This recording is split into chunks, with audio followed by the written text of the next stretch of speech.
Hello, everybody. Welcome to the Buckeye Weekly Podcast. I'm Tony Gerdeman here, as always, with Tom or Tom. How's it going? Tony, 2 hours from right now, right this very minute, we are going to be watching probably the second half of the Ohio State Ball State game. The season will be underway and got another clear sign that, yes, the season is right around the corner today with the announcement of a bunch of important spots with the 2026 Ohio State football team. You caught me off guard because you said 2 hours from this very moment. Oh, well, if I said that, it's coming fast. It's not coming quite that fast. I meant It's like, 2 weeks. If I said 2 hours, I meant 2 weeks. do you ever have those dreams where you wake up and it's like, oh my God, the game is here. And you're trying to get there and you can't get there. Yeah, we're not here to talk about dreams. I had one the other night. No, I'm not even kind of. We are here to talk about some news from Saturday. The Buckeyes had their second scrimmage. Also announced some captains, also announced the blockout, and Tom, to nobody's surprise, it's the guy that we both predicted that would get the blockout, and that is Brandon Inniss. Yeah, that was one. We went through every position group and it was like, yeah, there were some interesting other choices, but Brandon Inniss just kind of felt like, yeah, this is the guy who probably should be the blocko, fits a lot of the sort of criteria that they're looking for there, and I think that was a very easy choice. A guy who was a team captain last year. Will he be a team captain this year? You'll have to wait another 35 seconds or so to find that answer out. But he's someone who's obviously viewed as a leader within the program, who has always been viewed as one of the hardest workers in the program, very well respected by his teammates. That felt like, yep, easy answer there. Yeah, and you just said it. He's respected by his teammates. The effort is always there. The energy is always there. And the whole idea of that that award, is to just bring it every day. It obviously honors Bill Willis, goes to the person who best exemplifies toughness, accountability, and high character. Not sure we've ever heard a bad. I know I've never heard a bad word about Brandon Inniss, other than maybe it's the whole he cares too much. Tom, if I could just one flaw that I care too much. And now, as you said, he was former captain last year, a now two-time captain, and one of seven captains announced by Ohio State. Time. Remember back in the day when they had announced seven and people would get upset because if you've got seven leaders, you've got none. First time since 2020 they've had seven, and you look here and I'll just go over them for everybody. We do know Brandon Inniss. He is joined in the receiving room captaincy by Jeremiah Smith. Mhm. You've got quarterback Julian Sayin, good to see. Offensive lineman Austin Sierraveld, two-time captain now. Defensively, at each level, you've got somebody. You've got Kenyatta Jackson, Peyton Pierce, and Jalen McLean. And there are no surprises there, but I think it's always good to see I guess we could say, young quarterback. He is now a junior since there are no more red shirts. Your junior quarterback is one of your captains. Yeah, it's one of those things where if you have a returning starter at captain, a returning starter at quarterback, and he's not a captain, that always feels like, what's the story there? Who was it? Was it Connor Cook? There was someone Mm-hmm. it was Yep. Connor Cook, right, at Michigan State, who was like a returning starter at quarterback and wasn't voted a captain, and it was kind of like, okay, there's probably something going on there. And in this case, this felt like, yes, he is someone who, what you've heard a lot, it's very similar to some of the stuff we talked about with Brandon Inniss, where Mhm. what has been the conversation about Julian saying how hard he's been working, how much work he's been, he's smart, he's respected, he's really taken a step in terms of leadership. He's also the guy who Jeremiah Smith is singling out as one of the toughest guys on the team, who was, trying to kind of go rep for rep with Jeremiah Smith during off-season workouts. That's like, okay, that tells you that this is someone who is really, really all in this year. And I think, as you said, if a returning starter at quarterback is not your captain, you kind of you kind of want to know why. And this is one where this felt like a very easy decision just based on all the other stuff we've been hearing all fall. The whole Connor Cook thing, they named, if I recall, 3 captains that year.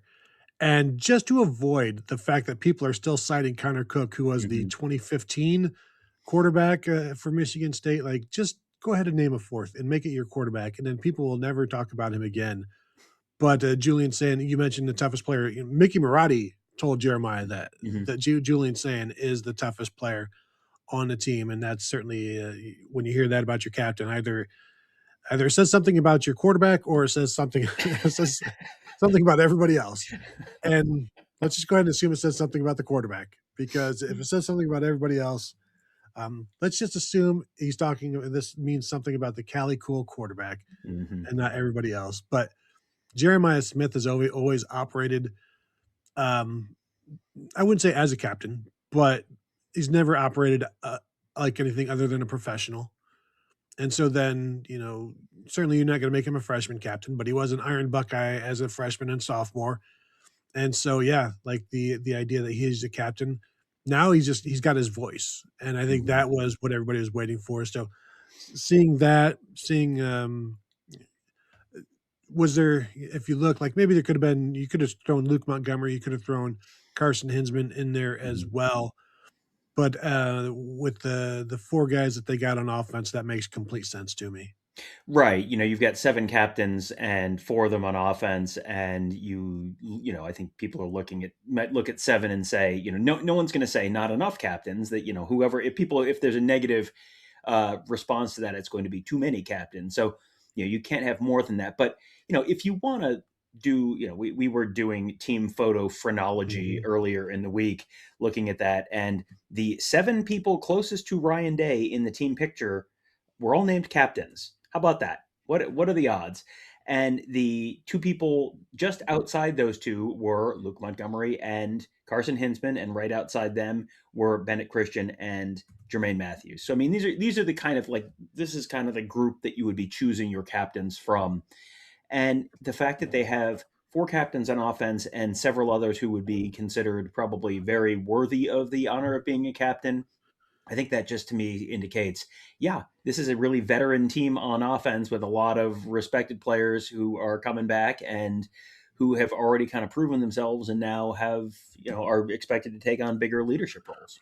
And then defensively, very interesting. You've got your defensive line captain in Kenyatta Jackson. You've got your linebacker captain in Peyton Pierce, and you've got your safety, your secondary captain in Jalen McLean. We know Jalen McLean got to learn from Lathan Ransom and Caleb Downs on how to be not just a starting safety, but a leader, a captain, a communicator back there. He's been lauded and talked about well for his ability to communicate back there. Peyton Pierce has been wanting this since he was in high school. He wants to be the Ohio State middle linebacker, the green dot, the captain. He said it all when we talked to him previously. He's like, I want this. And now he's got it. And then Kenyatta Jackson, I still talk about when we were at the 2025 NFL Combine, asking all of the departed defensive linemen who's going to be the leader in 2025. And they're saying Kenyatta Jackson. And now 5th-year senior guy, you don't see too many of those at Ohio State. And maybe because of NIL, you'll see more. But again, each level seems to be well represented here in leadership and play. Yeah, they want to have representation everywhere. You don't want 4 captains and they're all on offense or something like that. But yeah, that typically is how it goes. You typically will have a guy from the offensive line, a quarterback if you get a returning starter quarterback, a skill position guy on offense, and someone from at least a couple different levels of the defense, and they did. But I don't.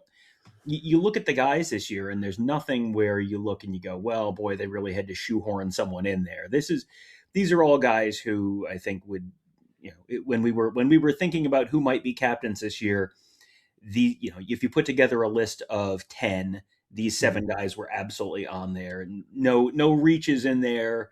And this is a pretty veteran group. Last year it felt like you had a lot of experience on the defensive side of the ball. This year, a lot of experience on the offensive side of the ball. But yeah, it's a group where I think you're going to have I think you can see any of these guys getting up, talking in front of the team before a game, talking in front of the team at halftime of a game, talking in front of the team in the locker room after a big win. I mean, that's you can see it with any of these guys. And talking on the field, because there have Mhm. been captains in past years that did not play, and it was an odd thing, and that's certainly not going to be the case here. So there you got your block go, you got your captains.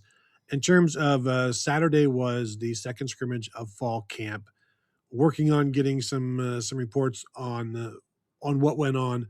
From what we've heard so far, Tom, um, not a lot right now in terms of like specifics, but some generalities that we can talk about that we're talking about over on the BuckeyeInsiders.com message board.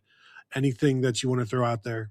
Well, I think this is a point where this is the point of camp where you've got a bunch of guys sitting out, and we've shared some of the names on the board already. But there were a couple freshmen who were kind of dinged up in the middle of last week. You had some other guys who were sitting out in the scrimmage this weekend. This is the point where if you were, this is sort of the stuff they went through with Austin Searveld a week earlier, where if he's not 100%, or if you got to get something sort of just like handle it now, because a couple weeks from now, not a couple hours from now, a couple weeks from now, you've got, you're doing this as a live fire exercise. So you need to get that stuff sort of handled. So, we'll see. We will probably have more as the hours sort of develop, as more intel comes in. But yeah, it feels like this was, so far we have not heard anything that would be, major earth shattering anything on either front. Yeah, it's just like it's towards the end of camp, but it's still like 2 weeks until the game. So you're just in this like middle point doldrum that you've got to fight through, and it sounds like they did some of that in Saturday's scrimmage. So the weather I think was pretty perfect. Hmm. So no complaints there, at least from the players' perspective. The coaches may have wanted some rain or something like that. Ryan Day always likes a little bit of rain, so that the first time the players get it won't be during a game. But they've gotten some.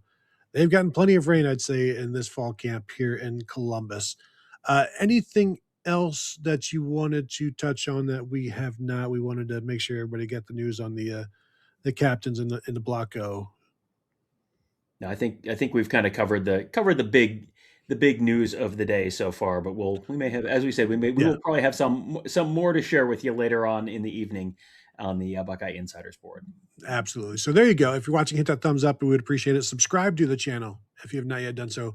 That is a fantastic way to be notified when we're dropping videos. And of course, the best way to be notified about everything is to find us over at BuckeyeInsiders.com. Become a member, sign up. We will keep you abreast on all things going on, and you can talk to us there as well, and talk to a whole bunch of other people, and just hang out and have a good time. So we would love to see you there. That will do it from here. Thank you all for tuning in, and we will talk to you all later.